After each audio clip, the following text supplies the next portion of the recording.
Rayquaza, a legendary dragon and flying type Pokemon from what I believe is the worst generation of Pokemon, Gen 3.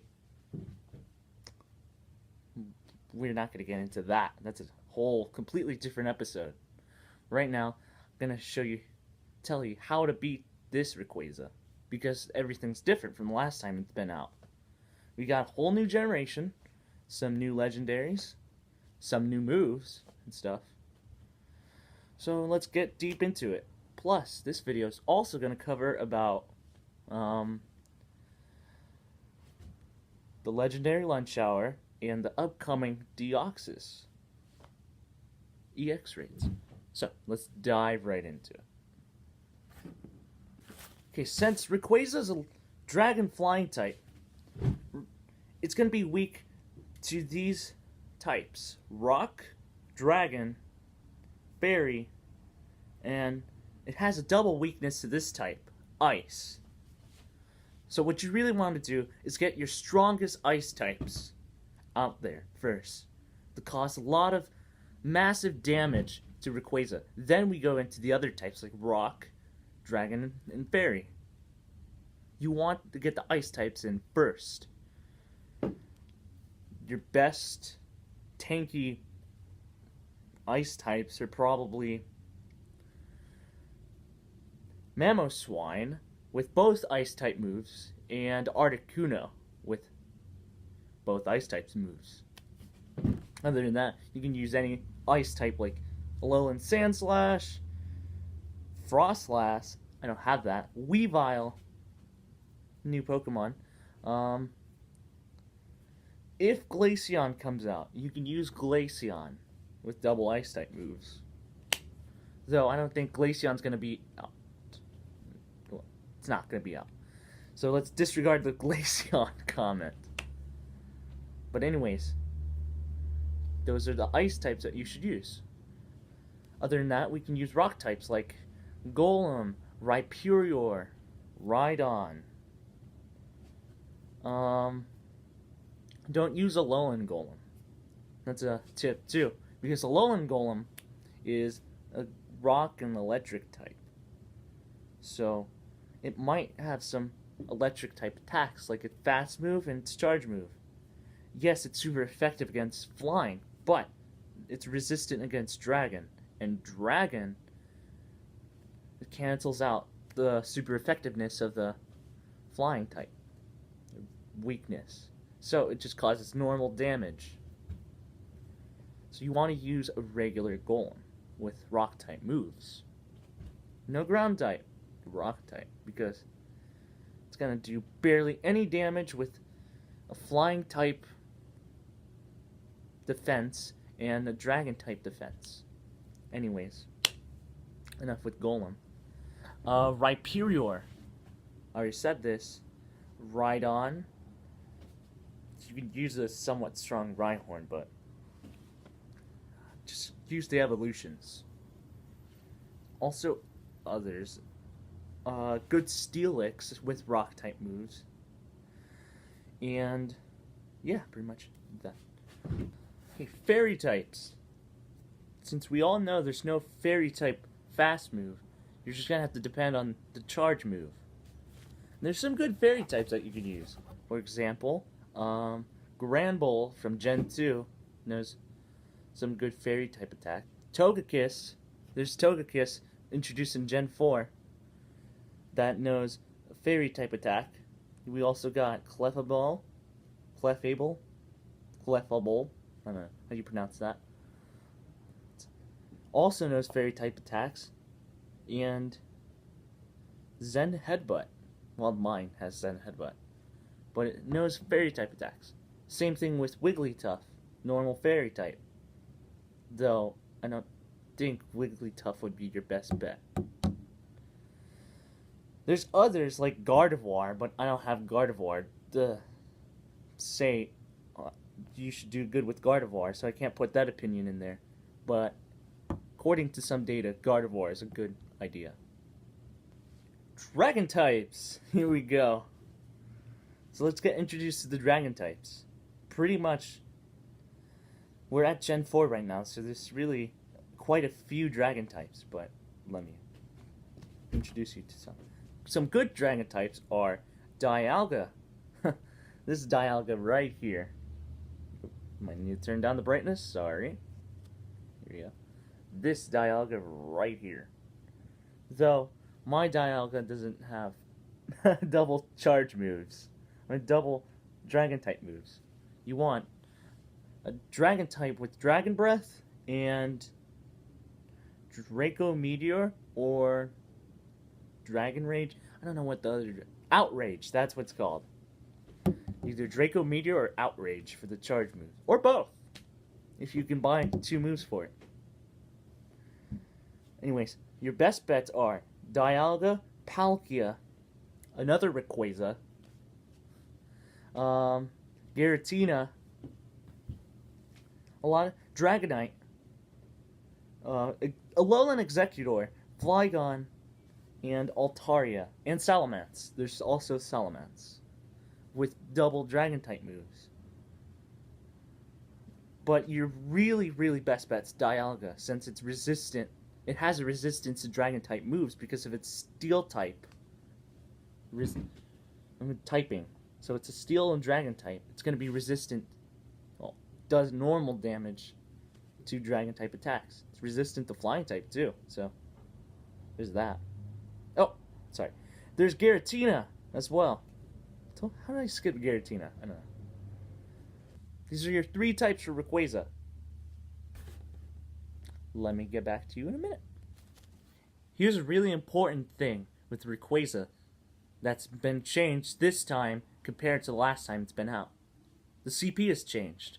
So it means Rayquaza has different CP now than it did when it came out. What you want for perfect IVs, Rayquaza, is a 2191, and also with the weather boost, perfect IVs is 2739. Those are the perfect IVs for Rayquaza.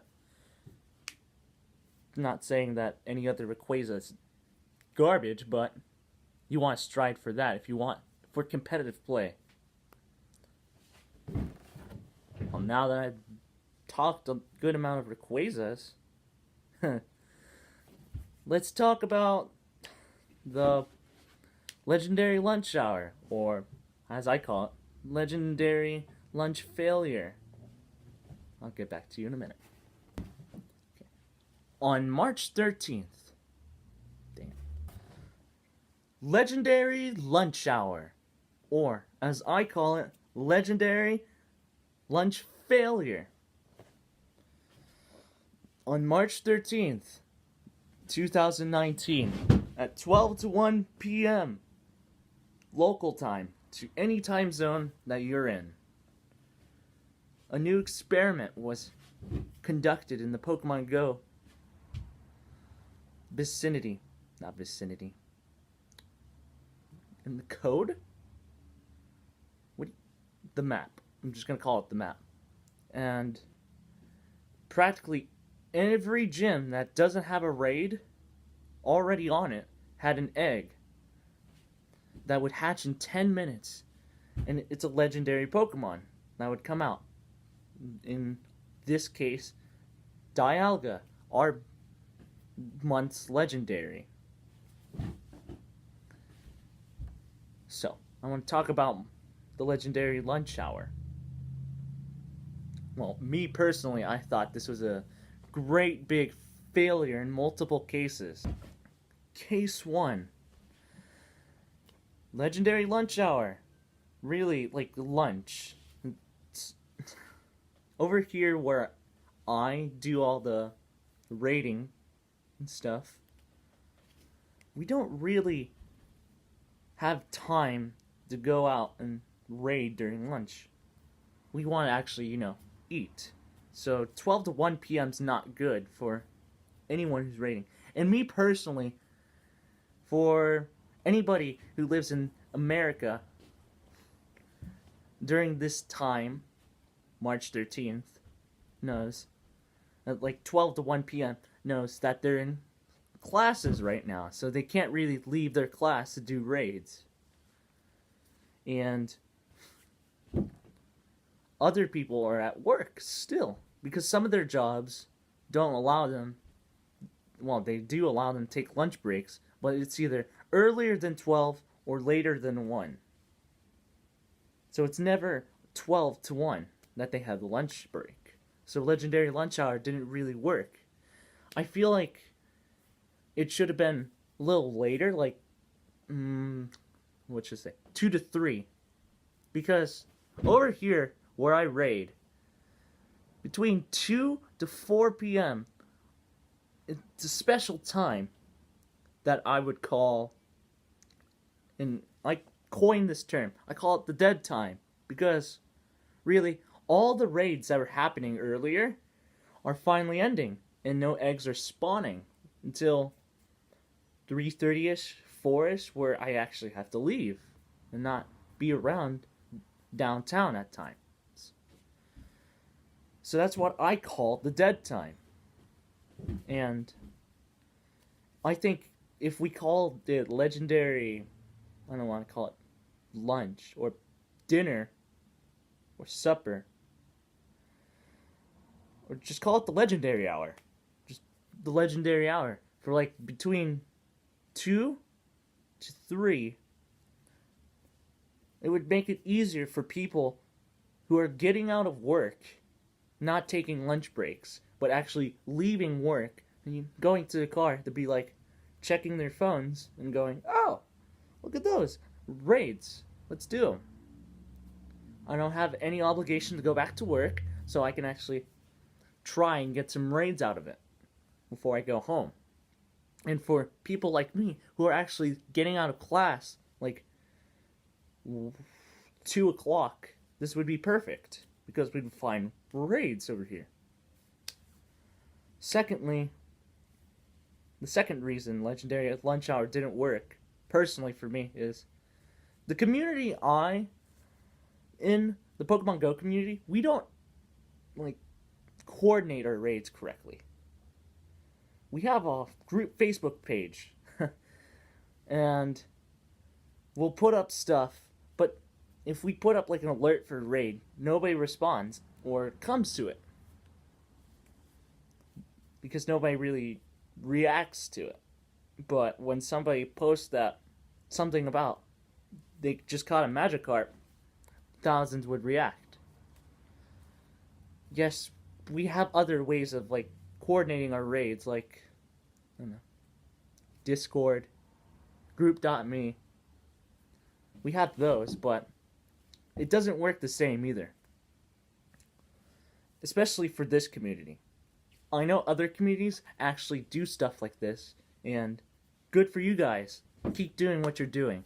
But for the community I'm in, we need to do some work.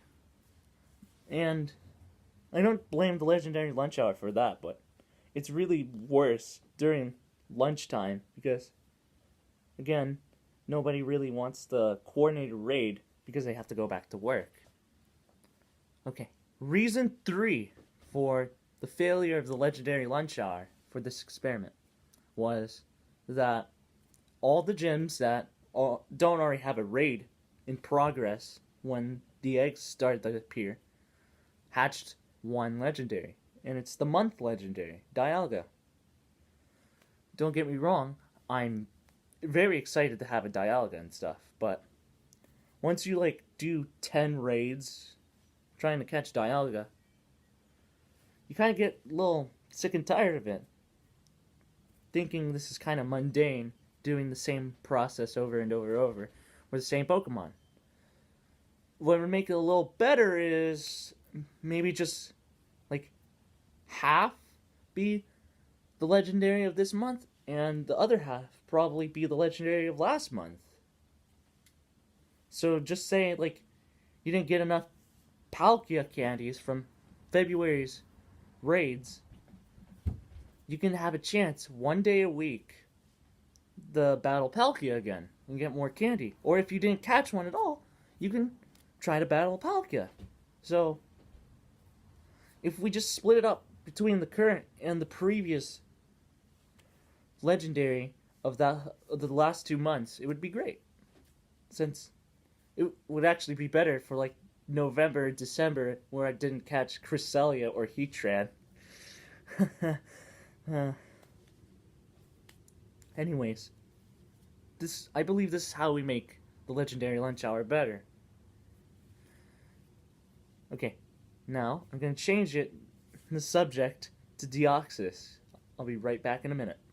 Okay, starting March 25th, when the new set of EX raids are happening, we got a new EX raid boss. Well, it's not new, it's the same Pokemon, just a different form. What do I mean by form? It's a different variant of the Pokemon with different stats and stuff. And our current one, well, the one that's kind of dying off right now, is Deoxys, attack form. So higher attack, and everything else is kind of iffy.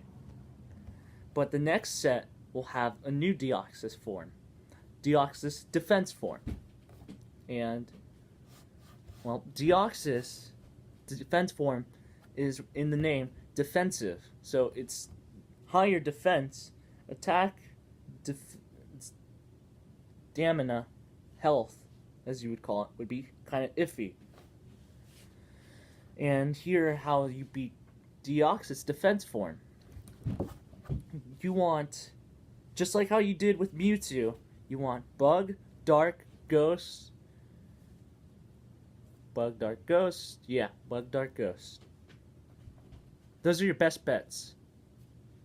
So you want something like Skeezor, Giratina with Ghost type moves, Mewtwo with Psycho Cut and Dragon. Oh dear lord. Mewtwo with Psycho Cut, Shadow Ball, Tyranitar with Bite Crunch, and other Pokemon. Alolan Grimer with Grimer type attacks, Dark type attacks. Sorry, I don't really use Alolan Grimer that much. You also have Shrifty, if I'm saying it right. You also want to use Ghost types like Frostlass. Again, Giratina. Gengar. Ooh, Misdreavus. No, Mismagus in Gen 4. There's that. Banette in Gen 3. I don't want to say Celebi. Don't use Celebi. Dusk Noir in Gen 4. All those. And then when push comes to shove, when they all faint, though most likely you don't even have to get through the whole first team. Just use your strongest Pokemon. But though it's not gonna really matter because unlike Mewtwo, Deoxys is really kind of weak compared to him. Okay. It's CP. I want to talk about CP. Though, according to this source from the Sylph Road, I'm not going to say they're accurate, because no one's really accurate until the form comes out.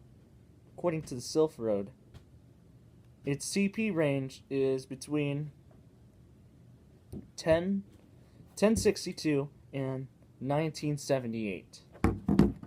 I don't know what max IVs are for it, but I'll come back to it in a later video about it. So, you want to prep your Pokemon beforehand. Coordinate with your communities, your teams, and stuff. And when the EX raid happens, and I've only been to like one EX raid for some reason, you want to have parties of your team, like your Mystic, Valor, and Instinct teams. You want to separate between those so you can get the most amount of balls while using less conflict between the teams. And you want to also bring your best friend because you get 4 extra Premier Balls doing it. Though you won't need them. It's not like Deoxys is going to bring much of a fight. The regular form Deoxys really didn't put a fight when I did it. It was just 1 ball and catch. Okay, 2 balls because I missed the first throw.